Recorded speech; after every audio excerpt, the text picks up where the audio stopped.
What a really wonderfully grand introduction to the historic town of Bedford.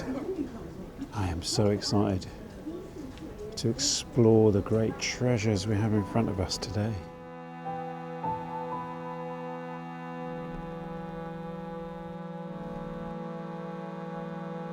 And this here is Harper Square, named after the 16th century merchant and philanthropist, I struggle with that word, Sir William Harper.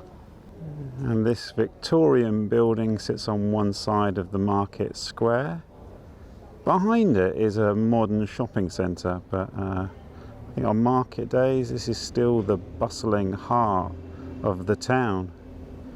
Today's a Tuesday, obviously not a market day. And this wonderful stone facade was once Bedford Modern School, established in 1830. But before we explore the incredible history of Bedford and go looking for the burial place of King Offa, I'm currently looking at the street signs. Yeah, we've got the burial place of the powerful King of Mercia, Offa, allegedly buried here. We've got John Bunyan, the Pilgrims Progress. We've got the Anarchy, the Rebellion, the Siege of the Castle, the Victorian embankment, and so much more. The border of the Danelaw, the River Great Ouse, all of that. Before we do all of that, I'm going to visit an Edwardian arcade. And the real reason that first made me want to come to Bedford, it's not what you think. I bet no one has guessed the real reason I wanted to come to Bedford originally. The incredible history of Bedford is a recent revelation for me. So this wonderful Edwardian arcade, designed in 1905, it contains an indicator to the thing that put Bedford on my personal map. And I do love a good historic arcade, which brings to mind obviously Walter Benjamin, the Arcades project, and the birth of the flaneur in the Parisian arcades. And this wonderful sweet shop here, Arcadia, has been trading on this site since the arcade opened in 1905. What a wonderful thing. So much choice. I have to go inside to get some sweets to fill. What will I choose?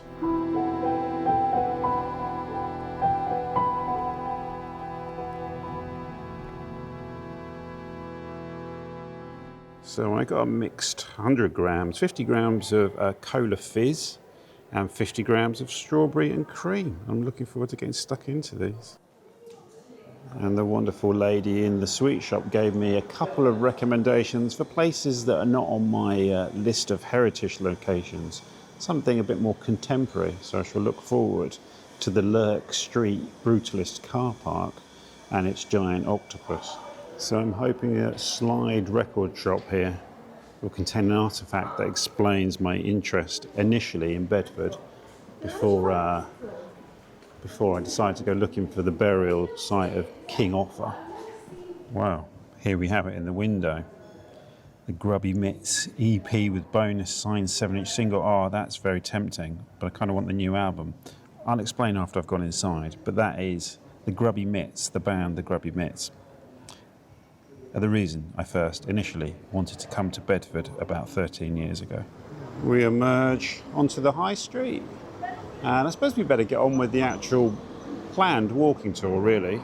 So they do have the new Grubby Mitts LP on vinyl, which was lovely. And the lady in there was so lovely. She said Bedford is a real place of musicians and artists, which makes a lot of sense. There's a great music scene here, there's a great venue. And look behind me, I've stopped here deliberately because there's also, look, great public art right here just off the high street.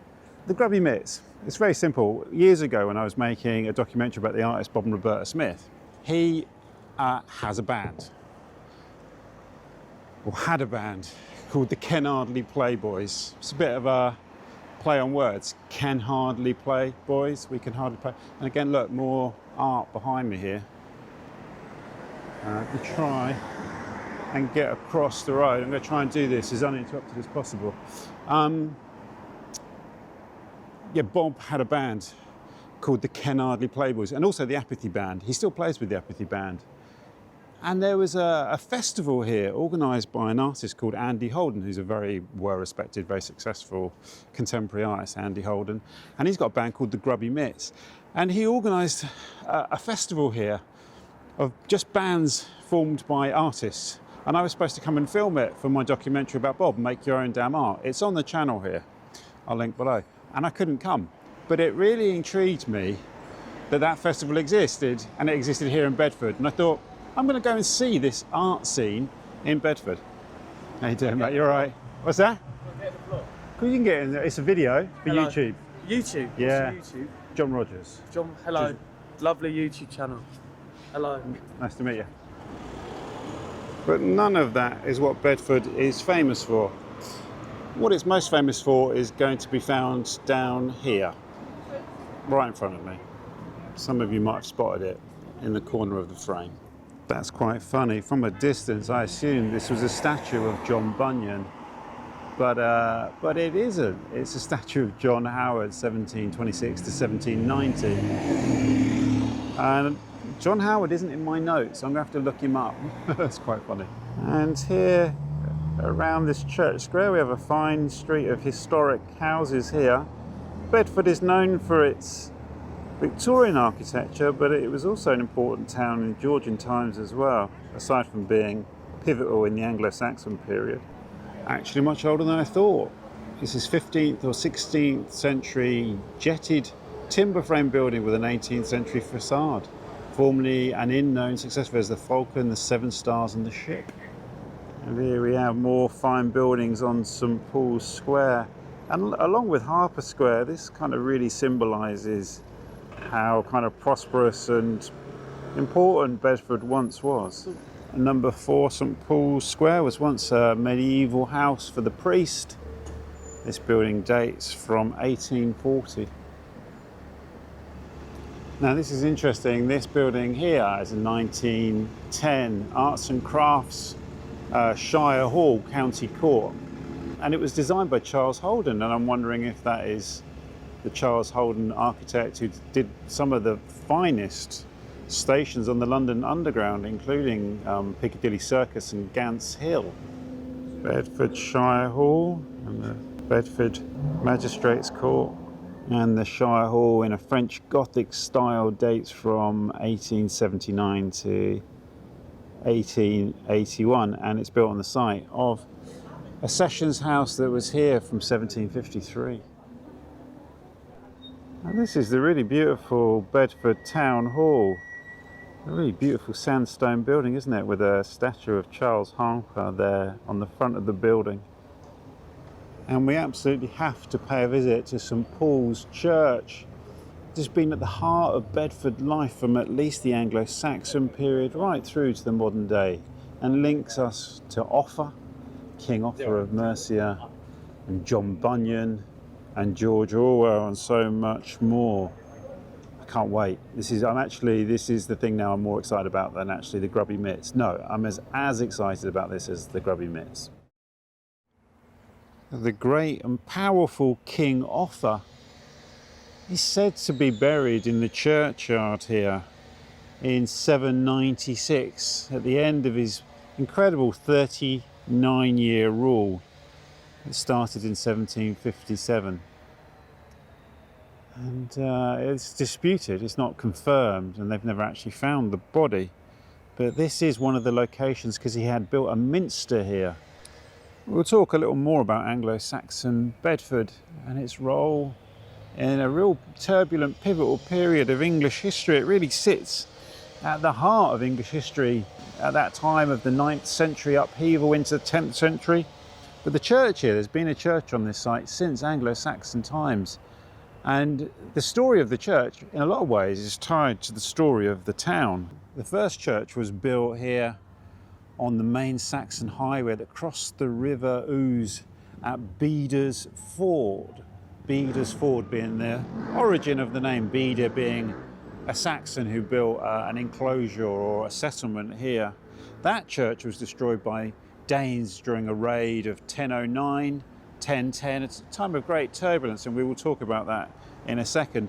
That church was very quickly rebuilt, and it was damaged during the Civil War of 1153, an event that once again Bedford played a pivotal part in. The fate of the church was often linked to the fate of the castle. Bedford had a quite impressive Motte and Bailey castle that was built here after the year 1100, and then when that castle was being reinforced in 1215, the guy, I can't pronounce his name, I'm going to mangle it, so I'll just say that the baron who was occupying the castle used the stones from the church to reinforce the defences of the castle. And I love this little twist, that then when there was a siege of the castle, again we'll talk about that at the Castle Mount of 1224, the castle was destroyed and the stones were returned to rebuild the church. The church you see today is mostly from the 15th century, and there are a few 19th century kind of additions as well. St Paul's Church was also used by the BBC during the Second World War for its wartime broadcasts. And it's from here that George Orwell delivered some of his broadcasts, which are quite famous as broadcasts. You can read them in the collected works of George Orwell. And also, this is when news of the D-Day landings was reported from St Paul's Church, Bedford. We've barely scratched the surface. Bedford's actually richer than I thought in stories, in heritage, in wonderful, wonderful stuff. And we've not even done the primary thing, which is, I would say, is probably John Bunyan for many people, the Pilgrims Progress and all of that. Bedford, written here, Bedfordshire. And we'll go to the Bunyan statue and museum. We haven't seen the River Great Ouse. The name of that always kind of intrigues me, that it is River Great Ouse, not Great Ouse. Yeah, I guess so. But anyway, we haven't even seen that, it's just over there. Castle Mound, the Motte and Bailey Castle site. There's loads of other things. Oh God, the embankment, the Victorian embankment, the famous Georgian Swan Hotel. So many more things to look at. And of course, we've got to make sure we get back to the record shop to pick up my Grubby Mitts album before they shut at 5. But King Offa, where are you? Lurking beneath the ground somewhere. Speak to me, King Offa.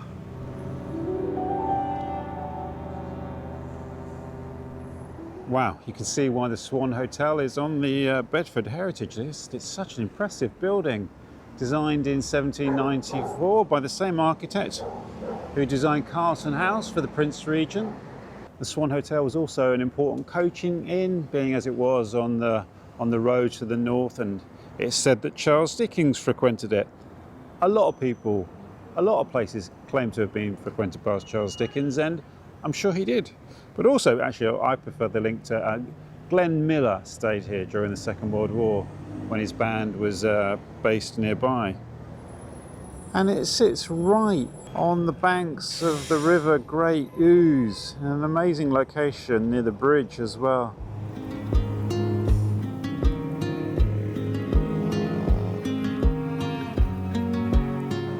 On the bridge here we have this sticker which looks unofficial, but maybe it does indicate the site of the Danish camp during its period of occupation here. Intriguing. This is interesting. I'm finding heritage all the time that wasn't in my notes. It says here, on the shallow east of the third pier of the bridge stood the stone house, wherein John Bunyan, imprisoned 1675 to 1676, wrote the first part of the Pilgrims Progress. As I slept, I dreamed a dream. Wow. And here we have the absolutely incredible River Great Ouse. What an incredible watercourse this is. Really, really impressive. You can see why it was such a dominant feature in the landscape throughout its history, and why Beda created a settlement here at the ford. Bedford apparently has a regatta which was established in the 1860s, and with such an impressive watercourse at its heart, you can see why it would be celebrated in such a way. I feel like I have to go down Castle Lane. If you're going to go to a castle, you've got to go down Castle Lane, surely. The things you find in the street, look. Cross the threshold into Bedford Castle, dating from soon after the Norman conquest of 1066. Bedford Castle was demolished following a 55-day siege in 1224. This is Castle Bailey Gardens and contains some of the fragments, the remains of the last Bedford Castle. And I suppose if we tell the story of the castle in reverse, that's probably the best way to go about it, isn't it? If you can't walk through a castle itself, walking through the ghost of a castle or the echo of a castle is nearly the best thing. What we're talking about with these castles are the ones established in around the year 1100. And it was given to, or the circumstances I'm not too sure, but it came into the family of a Norman barons who had come with William the Conqueror and that family. I think they're Beauchamp, but in English I think we end up calling that Beauchamp, don't we? Beauchamp. And they found themselves in possession of a great castle and found themselves in a pivotal role in the various upheavals of the 12th and 13th century during the anarchy. They swapped allegiances, I believed, and the castle was briefly sieged at that point. I think it was in 11, I put the date here, off the top of my head I'm going to say 1153. That siege was relatively short, but the major siege happened in 1224 when, at the time of Henry III, the castle was besieged for 8 weeks. It was an incredibly long and protracted siege. It involved up to 2,700 men trying to break the siege. Siege machines were brought from all over the country. They were determined that this is the last time that this castle would be a troublesome obstacle. When the siege finally ended, Henry ordered that the castle be completely demolished. And we saw earlier on some of those stones were then returned. It was quite funny, returned to the church. There were earlier fortifications here that happened here. The Thai restaurant behind me, the modern building, is the latest one. But during the Danish occupation, it was the Danish raid in the 870s, they established some sort of stockade, some sort of fortification here on the banks of the river. And then it was Edward the Elder in 915 who re-established Anglo-Saxon rule here, kicked the Danes out and built a new set of fortifications, a burg. And soon we'll be going to London Burg, won't we? We're making that video. And a big ditch was dug around the outside of the town and a fortification was built here by Edward the Elder. And it was a very important town then, on the border between the Danelaw and Wessex and the rest of Anglo-Saxon England. Everything to the east of here for a while was Danelaw, and everything to the west was essentially England. Wessex rule, England rule. But it's interesting with that is that until like the reign of Alfred the Great, Mercia was the principal powerhouse of Anglo-Saxon England, not Wessex. That comes with Alfred, which is an interesting twist of history. The Danes came here in, I think it was 1009, and destroyed that fortification. It was very quickly rebuilt, and then it was at the time of 1100 that the the Motte and Bailey fortification was built. And I think I can see the Motte behind me, the mound, the Motte. Let's go and have a look. Yeah, there it is. And I'll include the description of that original Motte and Bailey castle. Obviously the mound would have been much higher, and there would have been a very deep, wide defensive ditch running around the outside.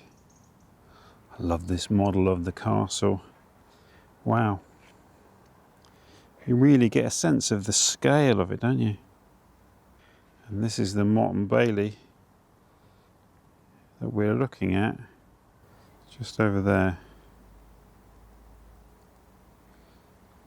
And this is the top of the mound. The view from the top of the castle mound.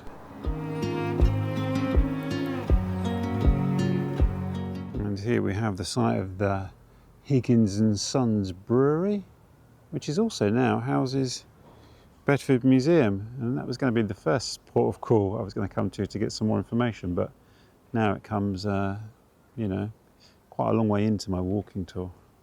So let's go and look at the Higgins Bedford Museum. I'm rather hoping they have a cafe though, because it's time for lunch.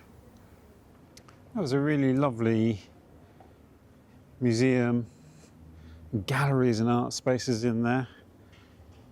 but I still need lunch. It's more of a restaurant than a cafe. I just want a sandwich and a coffee. There's some amazing Anglo-Saxon artefacts that were excavated in Bedfordshire. Some amazing stuff, and some Iron Age stuff as well. But I don't think the intricacy of that Anglo-Saxon jewellery and items, you think, how can anyone ever call that the Dark Ages?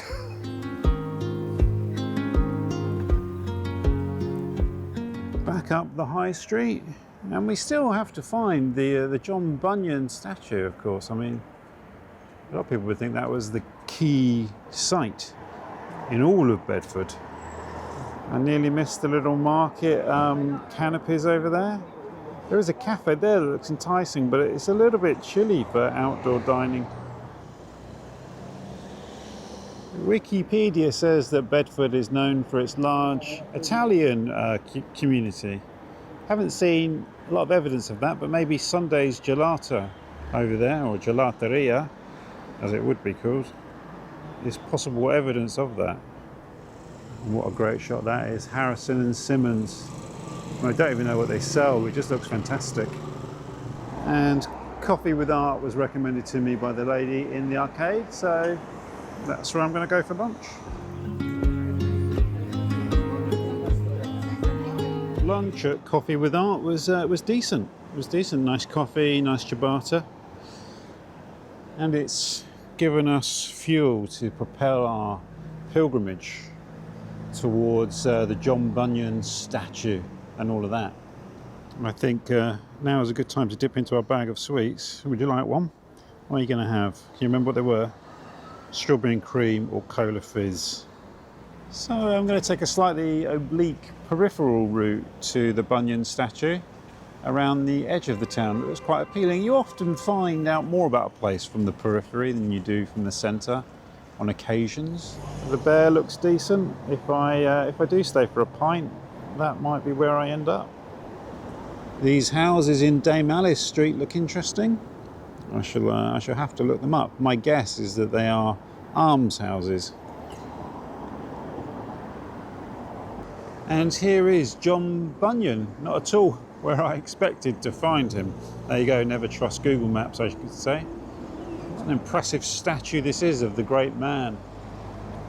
The statue was presented to the Borough of Bedford by the Duke of Bedford in 1874. I was going to say John Bunyan's most famous work, but really it's said to be the second most read book in the English language after the Bible. Let that sink in. The second most read book in the English language apart from the Bible. This is the Pilgrims Progress, of course, that I'm talking about. And Bunyan started his great work whilst being imprisoned in Bedford jail. He was born in a village just outside of Bedford and started his life here, joined the parliamentarian army. I put the dates of his life here, but the real pivotal point in his life is he discovers religion, gets very interested in religion, and becomes a nonconformist preacher, which of course at the time of the rule of Oliver Cromwell, parliamentarian rule, good on ya.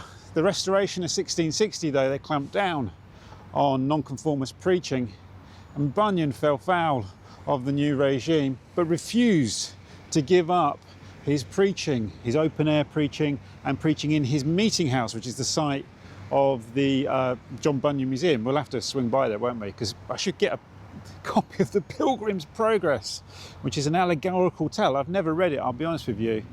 And Bunyan spent 12 years in Bedford jails, released, finishes his great work. I think he published something like 60 books in his lifetime, and his fame grew throughout his lifetime. I'll put the number of editions of his books that have been printed since his death, but it's an astonishing achievement when you think of it like that. The Pilgrims Progress, one of the most famous and most widely read books of the English language, here in Bedford.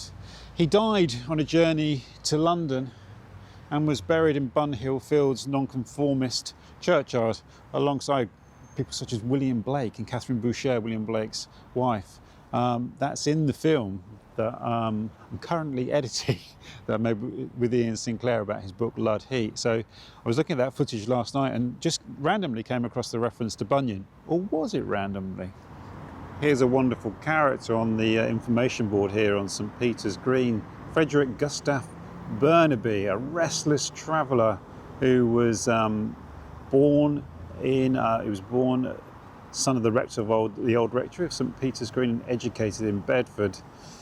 He joined the Royal Horse Guards. He was 6 feet 4 inches tall, founded the original Vanity Fair magazine in 1868 and rode on horseback across Europe and Asia, 1,000 miles from Moscow through Russia and Central Asia, and spent time in Uzbekistan and also in Constantinople, and wrote about his adventures on horseback through Asia Minor. He also became a hot air balloonist as well. What a life! What a life! St Peter's Church here contains fragments of the original Saxon church. There's been a church on the site for over 1,000 years, and it still contains some of the original Saxon stonework, which is quite incredible. And the green here in front of the church and where the Bunyan statue is, it's been a scene of many great meetings and congregations, political gatherings, demonstrations. And the street lamp here, the gas lamp, is the oldest one in Bedford and dates apparently from 1860. And yeah, another grand building here, the Quarry Theatre, which looks like a really fine building. Also looks like they've got a really good programme. The wonderful Mark Watson is playing here soon. Saw him at the Heathcote Arms in Leytonstone. So we'll go down St Cuthbert Street. St Cuthbert Street. I'm struggled to say St Cuthbert Street. Yeah, I think I did it. Lovely Victorian building here behind the shop frontages, dating from 1866. And this building here at number 23 needs to be looked up. Could it really be an old timber-framed building as it seems? Yes, no. 1862 is the date there over the door. And I think that down there is the Lurk Street car park that the lady in the sweet shop told me about. And it is indeed a fine building. Although from this side I can't see the giant octopus which is said to be wrapped around it. And another unexpected discovery here, number 17 St Cuthbert Street. The cottage where John Bunyan lived from 1655 stood on this site. How wonderful. This is a lovely old building here, which very fittingly houses a cobbler's, which has been on the site since 1917. And here we have the John Bunyan Museum, built on the site of his original meeting house. This isn't it, this is a Victorian construction, and a real mecca for religious nonconformists the world over. I have to poke my head inside, not least I hope I can pick up a copy of the Pilgrims Progress here. So I have my copy of the Pilgrims Progress purchased from the Bunyan Museum, and I got my selfie with John Bunyan, as you are encouraged to do. The only photography, in fact, you're allowed to do inside the museum. Just over the road from the Bunyan Museum is the Panacea Charitable Trust and Museum. Apparently that's quite an interesting religious group of some description. Not for me today, but some of you would be interested to see what comes up in the comments. I'm sure some of you have knowledge of this. So we're going to skirt around the edge of the castle grounds back down to the River Great Ouse.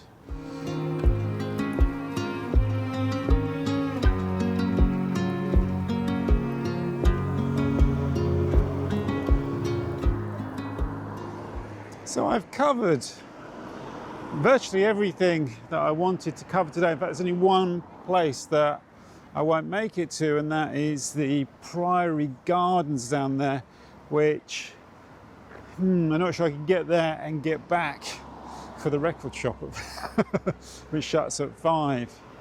But I've got time. I'm just going to walk along the river for a bit and then loop back on the other side, which, how delightful, which is a really good way to kind of, you know, start the conclusion of this wonderful day out in historic Bedford. This is such a beautiful avenue of trees along the Victorian embankment.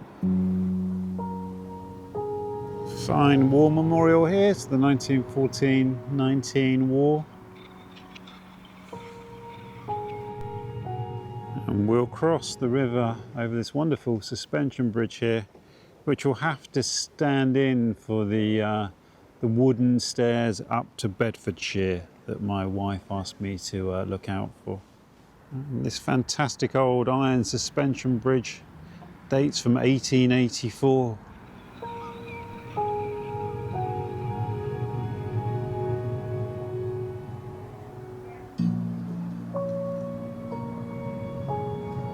This lovely bit of parkland here is actually an island in the river. Really stunning around here. It's really difficult to beat a lovely old Victorian or Edwardian bandstand in a park beside a river. And we have some information here. The Mill Meadow bandstand, installed in 1926, so it's not it's neither Victorian nor Edwardian. Isn't it wonderful? I will say as well, Bedford does this as well as anywhere I've ever been. Brilliant. There's heritage information everywhere you go. It's fantastic.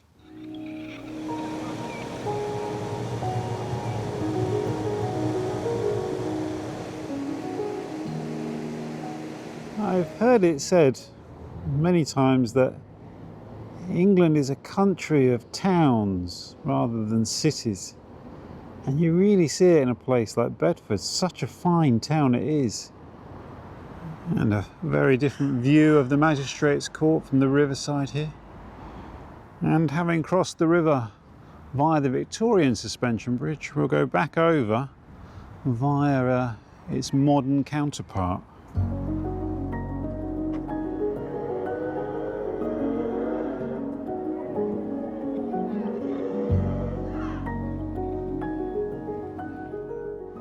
Back through Harper Square, which really is like really impressive, really impressive. And back to the wonderful arcade where this story really begins, both in practice and in spirit. So the Grubby Mitts album secured, plus a bonus 7-inch single signed. I love that song. To a Friend's House Is Never Long, from the wonderful Slide Records. And the album is called Love in the Misanthropocene. Oh, can't wait to get this on the turntable when I get home. So thank you so much for joining me on that wonderful stroll through the history of this incredibly important English town of Bedford. I love doing things like this, just on a whim, kind of on a whim, and something I've been carrying around with me for quite some time because of this lot in here. But all the wonderful history, and obviously I've got the Pilgrims Progress to read on the way back home. So I'm planning to do more journeys like this to towns and cities not far from London. This is 40 minutes on the train from London, so I'm determined to explore more of the country, so let me know where you'd like me to go. My son has suggested Leamington Spa, which looks great. Anyway, so as I always like to say, I look forward to seeing you on the next walk, wherever that may be. And who thought I'd be in Bedford? It's over the meadow, over the stream, it's where I am going and where I have been. It's been a long day now, it's time for a bit